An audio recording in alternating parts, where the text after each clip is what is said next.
Hey, I actually don't feel like making a video, but just because I have to keep with the promise of every day a video, blah blah blah, I'll do it. So I'll keep it short and simple. Essentially, I don't think I did much today. I think it was a really disappointing day, just to be honest.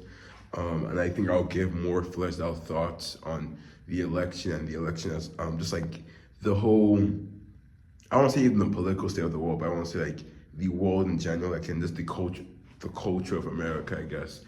Um, so due to the results of that, it kind of felt like a bummer, really sad, really bummed about that.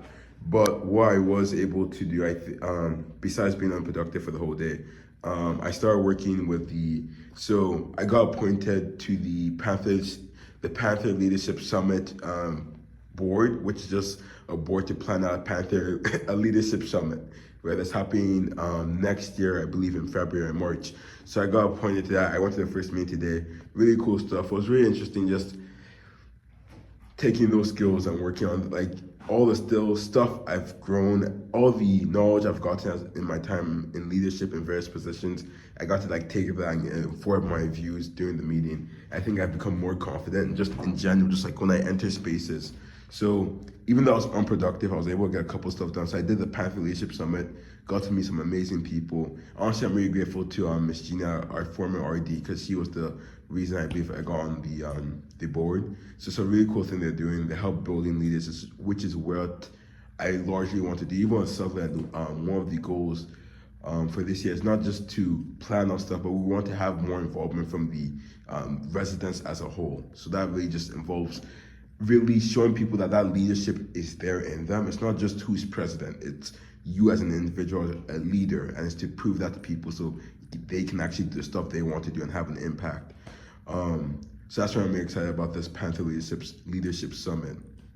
Beyond that, later in the day, I got to go to a career networking event. It was really awesome. Got to talk to different people. Honestly, I was really bummed, so I wasn't as motivated, but I think that actually kind of helped me because after the career fair, I kind of got the sense that like networking is awesome, right? But I don't like the whole format of it just in general, where it's like, oh, but hey, my name is Chikudalu. Here's my elevator pitch, blah blah blah, and then we have to have this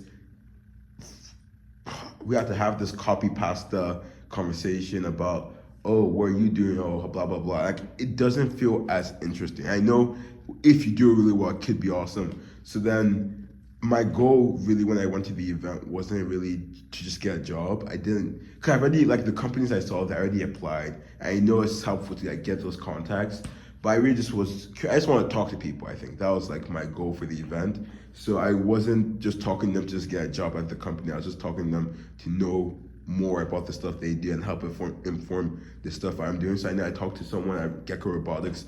He was really cool. I talked to someone who worked at Amazon. He talked about his experience and he moved over to freelance and he's working on this cool, I believe it's a makeup business with him and his friend that they're working on. It's really just cool stuff like that. That's what I really want to discuss. I want to pitch myself. I also want to have the opportunity to have an internship, but at the same time, I'm just not as interested in, like, it just feels so disingenuous to just start like talking like, oh, blah blah blah, and act like, oh, how do you see me helping at your company or anything like that. I just want to get to know you, and from there we can actually like have a genuine conversation. And that's how it actually went for the majority of it, yeah. Because it was like, since I wasn't desperate for a job, right, I could just talk with them naturally. I got to learn, because I already had the tour at Gecko Robotics a couple weeks back, so I just got to talk about some of the stuff they were doing, ask them some questions about like the robots and how like they're implementing AI and how they see like, because one thing Gecko Robotics is basically a company that has these robots that evaluate these power plants to see the quality of them, because power plants are big and large, right? But you also want to make sure they're tip-top quality because you don't want them to be issues. So these Gecko Robotics, think of like literally a gecko, like a robot, like a gecko. That's actually a bad example. Think of like a droid, right? Like with the a tank, those tank wheels. That's basically like how Gecko Robotics works, but they're able to like stick to the walls. So what they do is that they mount these power plants and they move all over them and basically assess the quality of the power plant and see what needs to be fixed. Saves them a bunch of money. Gets Gecko Robotics a bunch of money. I was really curious because at the tour they mentioned how they're trying to move into different spaces, and I talked to him about that. And it was really interesting just seeing how, because it was interesting seeing how they do that. And really what he basically explains, like they're trying to go where the market is, right? Because you don't want to. Everyone really wants a robot for something. So he said like people are asking him for robots for painting, right? But then there isn't really a market for that, so they're not really going to go there. But then and then there was also a time. I'm not even gonna get into stuff like that. 'Cause I don't know what goes under NDAs and whatnot. So, but the large idea is that they want to build stuff where there's markets, and that's where they're kind of not struggling, but that's what they're working on. So that was really interesting. And obviously got to talk to the Amazon, the former Amazon employee and freelancer. And then after that, we talked about the job market. We talked about cybersecurity. We talked about how the job market is kind of making a comeback, which is cool. Hopefully, when I graduate, it will be like that. So it'll be really awesome. And also, just for people who are like, you should still network, I got their contact informations. We connect on LinkedIn after we finished talking, which was cool. But yeah, I think I kind of like that approach more instead of having that disingenuous, like I'm going there for a job. I really just want to connect with you as a person and actually get to know more about like your opinions and stuff. I remember me and this dude were complaining about AI and how much of a buzzword it's becoming, where it's like AI encompasses so many things, but really at this in the media, it's like, oh, we're saying AI, AI, AI, and the idea is to make it seem more advanced than it really is. So I'm probably sure like in a couple months or so, you're gonna see like AI washing machines.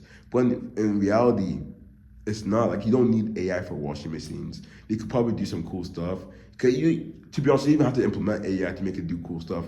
You just have some like cool algorithms, which I guess is AI.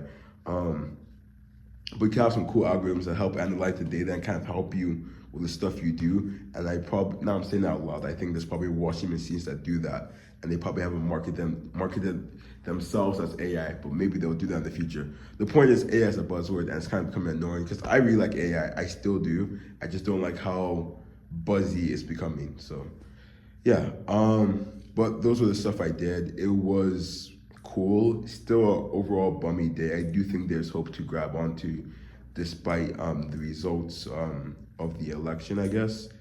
But I want to talk about that separately. I think it is an interesting thing.